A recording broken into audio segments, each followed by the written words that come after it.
Arduino classes में आपका स्वागत है। उम्मीद करते हैं अच्छे होंगे आप।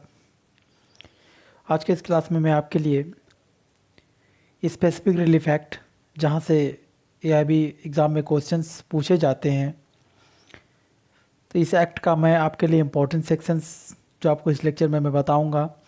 जो एआईबी 18 के इस पे क्या बोलते हैं एग्ज़ाम में प्रीवियस 10 साल के अंतर्गत किस किस सेक्शन से क्वेश्चंस पूछे गए हैं, वो इम्पोर्टेंट सेक्शंस मैं आपको बताऊंगा आज के इस लेक्चर में। अगर आप चैनल पर नए हैं तो चैनल को लाइक एंड सब्सक्राइब करें, ताकि कोई वीडियो मैं बनाऊँ एआईबी 18 से रिलेटेड तो मैं आपको उसका नोटिफिकेशन आपको मिल सके। अगर आपने टेलीग्राम चैनल को ज्वाइन नहीं किया है तो उसको ज्वाइन कर लें, ताकि आपको नए नए अपडेट्स मिल सके कि कौन से सब्जेक्ट का लेक्चर्स आने वाला है और आपका उसको बेनिफिट हो सके। अगर आप चैनल पर नए हैं तो चैनल को लाइक एंड सब्सक्राइब करें। अगर आपने एआईबी 18 के स्पेशल क्लास के प्रीवियस वीडियो को नहीं देखा है तो प्लेलिस्ट में जाकर के आप देख सकते हैं, उसका लिंक मैं डिस्क्रिप्शन में डाल दूंगा, आप वहाँ से देख लेंगे। तो चलिए आज के क्लास को स्टार्ट करते हैं। जो स्पेसिफिक रिलीफ एक्ट से एआईबी में जो एग्ज़ाम में क्वेश्चंस पूछे जाते हैं, कौन कौन सेक्शन से क्वेश्चंस पूछे जाते हैं और कौन कौन सेक्शन से इंपॉर्टेंट है आपके एआईबी 18 के एग्ज़ाम से रिलेटेड, तो उस सेक्शंस को आज हम बताएंगे। ज़्यादा डीपली इस लेक्चर को नहीं लेके जाएंगे, क्योंकि एग्ज़ाम भी आपका बहुत नज़दीक है और आपको सारे सब्जेक्ट के जो प्रीवियस 10 साल के इम्पोर्टेंस क्वेश्चंस, जहाँ से क्वेश्चंस बार बार पूछे जा रहे हैं, वो मुझे बताने हैं। तो मैं इस लेक्चर में आपको सिर्फ सेक्शंस बता दूंगा, आप उस सेक्शन को अपने बैरेट में टिक कर ले, ताकि आपको ये पता लग सके कि इस सेक्शन से क्वेश्चंस बार बार पूछे जाते हैं और ये सेक्शंस आपके लिए इम्पॉर्टेंट है। तो स्टार्ट करते हैं आज के इस लेक्चर को। सबसे पहले इस एक्ट के इंट्रोडक्शन पार्ट को हम समझ लेते हैं। Specific relief act. Specific relief act का मतलब होता है कि कोई स्पेसिफिक परफॉर्मेंस के लिए किसी व्यक्ति को कंपेल करना और उसको क्या करना, उसके क्या बोलते हैं कि वो जो कॉन्ट्रेक्चुअल ऑब्लिगेशन है उस व्यक्ति से परफॉर्मेंस कराना। तो इस एक्ट के अंतर्गत कोई व्यक्ति स्पेसिफिक रिलीफ पा सकता है। तो इसका इंट्रोडक्शन पार्ट देख लेते हैं। ये एक्ट क्या है, 1963 का एक्ट है। इसका एक्ट का इनेक्टमेंट डेट 13 दिसंबर 1963, 13 दिसंबर 1963 इसका इनेक्टमेंट डेट है। और कमेंसमेंट डेट क्या है, 1 मार्च 1964। ये डेट को आप याद रखिएगा, ये डेट इंपॉर्टेंट है, यहाँ से भी क्वेश्चंस पूछे गए। और इस एक्ट में 3 पार्ट्स हैं, 8 चैप्टर हैं, टोटल सेक्शन 44 है, ये आप याद रखिएगा। और ये एक्ट क्या करता है, रिमेडी प्रोवाइड कराता है किस व्यक्ति को, कि जिस व्यक्ति का सिविल और कॉन्ट्रेक्चुअल राइट है ना, उस राइट का वायलेट हुआ, उसको रेमेडी प्रोवाइड कराता है ये एक्ट। किस चीज़ के लिए, फॉर स्पेसिफिक परफॉर्मेंस। तो आपको इंट्रोडक्शन पार्ट याद होने चाहिए। एक्ट कब आया, इसका इनेक्टमेंट डेट क्या है, कमेंसमेंट डेट क्या है, कितने सेक्शन है, कितने चैप्टर है, कितने पार्ट्स हैं। ये इंट्रोडक्शन पार्ट से क्वेश्चंस पूछे गए हैं, तो आपको ये याद होना चाहिए। अब आते हैं क्वेश्चन पे। तो सबसे पहले देख लीजिए, सेक्शन 1 आपके लिए इंपॉर्टेंट है। शॉर्ट टाइटल एक्सटेंट इसमें बताता है कि कब एक्ट आया, इसका कमेंसमेंट एक्ट कहाँ तक है, कहाँ तक लागू होगा, एक्ट का नाम क्या है। तो सेक्शन 1 आपके लिए इंपॉर्टेंट है, आप अपने बैरेट में सेक्शन 1 को टिक कर सकते हैं। दूसरा, definition clause. Specific relief act में कुछ डिफिनेशन क्लाउज दिए गए हैं, जैसे अदर एक्ट में दिए रहते हैं। सेम इस प्रकार सेक्शन 2 डिफिनेशन क्लाउज है, जो आपके लिए बहुत इंपॉर्टेंट है। तो इस एक्ट में आप सेक्शन 2 को क्या बोले, क्लिक कर सकते हैं, ताकि यहाँ से डिफिनेशंस आपको पूछे जाते हैं बार बार। सेक्शन 5 इसका इंपॉर्टेंट है, recovery of specific immovable property. Section 5 किससे बात करता है, रिकवरी किस चीज़ का, स्पेसिफिक इमूवेबल प्रॉपर्टी। याद रखिएगा, सेक्शन 5 से क्वेश्चंस बार बार पूछे जाते हैं, तो ये भी सेक्शन आपके लिए इंपॉर्टेंट होने वाला है। नेक्स्ट सेक्शन देखते हैं, section 6, suit by person dispossess of immovable property. Section 6 में क्या कहता है, सूट किया जाएगा उस व्यक्ति के द्वारा जिस व्यक्ति को इमूवेबल प्रॉपर्टी से डिस्पोजेस कर दिया गया, मतलब उसके कब्जा से उसको बाहर कर दिया गया। सेक्शन 6 आपके लिए बहुत ही इंपॉर्टेंट होने वाला है, इसको भी आप अपने बैरेट में टिक कर सकते हैं। नेक्स्ट है section 7, recovery of specific movable property.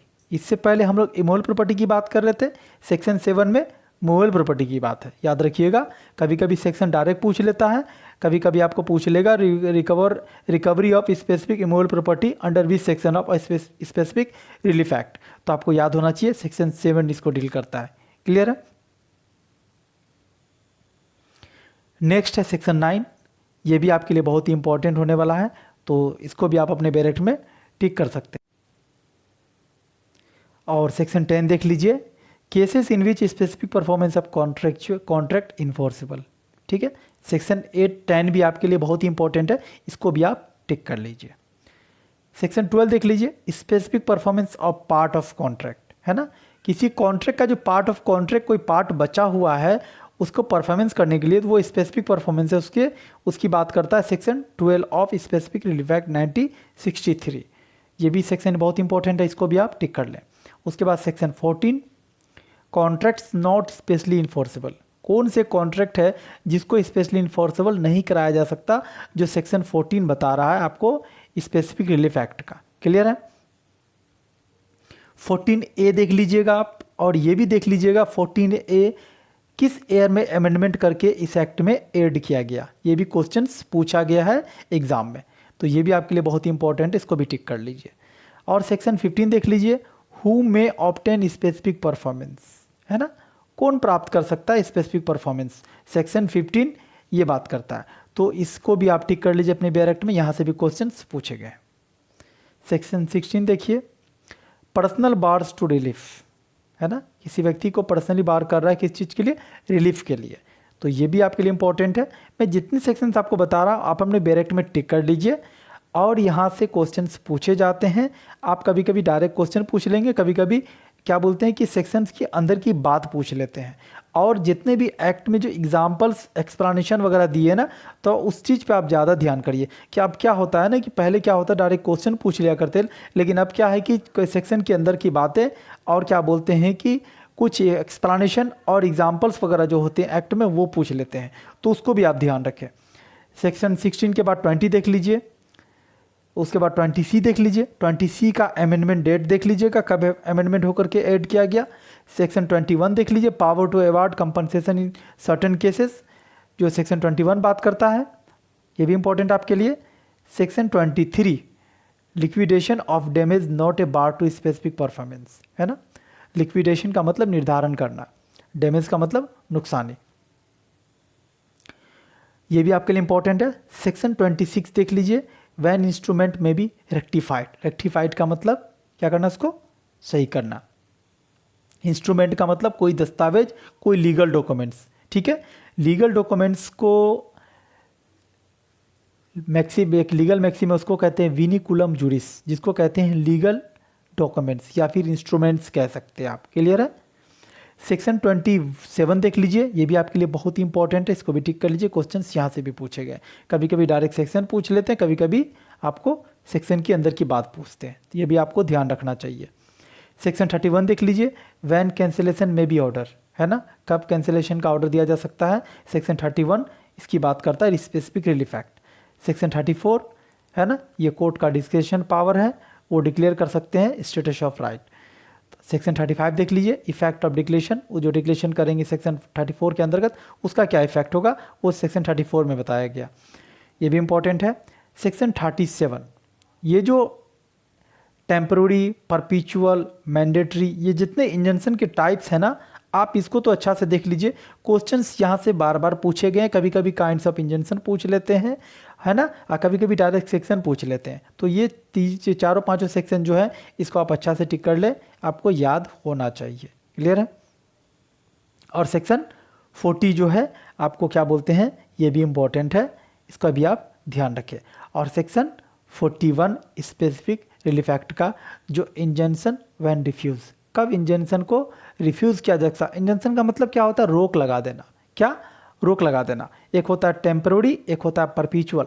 Temporary मतलब एक टाइम पीरियड के लिए, एक परपिचुअल क्या होता है ना, हमेशा के लिए, ठीक है। और एक होता है मैंडेटरी, जो लगाना जरूरी है, मैंडेटरी का मतलब बहुत ही ज़रूरी है, उसको कहते हैं मैंडेटरी इंजंक्शन।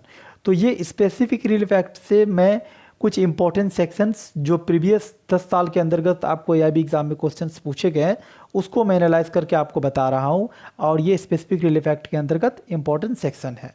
देखिए 4 एक्ट को मिला करके क्या बोलते हैं, लॉ ऑफ कॉन्ट्रैक्ट और एनआई एक्ट, और क्या बोलते हैं कि स्पेसिफिक रिलीफ एक्ट और एक एक्ट है, इसको मिला करके 4 क्वेश्चन पूछे जाते हैं। कितने, 4 नहीं सॉरी 8 क्वेश्चन पूछे जाते हैं। तो ये सारे एक्ट का आपको जितने भी मैं इंपॉर्टेंट सेक्शंस होगा मैं आपको बता दूंगा, आप अपने बैरेट में टिक कर लेंगे, आपके लिए बहुत ही हेल्पफुल होगा आपके एग्ज़ाम से रिलेटेड। अगर आपको कंटेंट अच्छा लगे तो लाइक करें, शेयर करें, सब्सक्राइब करें, ताकि मैं आपके लिए नए नए वीडियो अगर बनाऊँ तो आपको नोटिफिकेशन मिल सके और आपका वीडियो का आपके लिए बेनिफिट हो सके। आपके लिए जितने भी सब्जेक्ट्स अभी बचे हुए हैं AIB 18 के, क्या बोलते हैं कि एग्ज़ाम से रिलेटेड टोटल 90 सब्जेक्ट्स 19 सब्जेक्ट्स होते हैं। मैं टोटल सब्जेक्ट का आपको इम्पोर्टेंट सेक्शंस या फिर जो इम्पोर्टेंस केस लॉज वगैरह होगा वो उसको 10 साल का क्वेश्चंस को एनालाइज करके मैं आपको बता दूंगा। आप उसको देख लीजिएगा ताकि एग्ज़ाम में आपका वो हेल्प हो सके आपके लिए।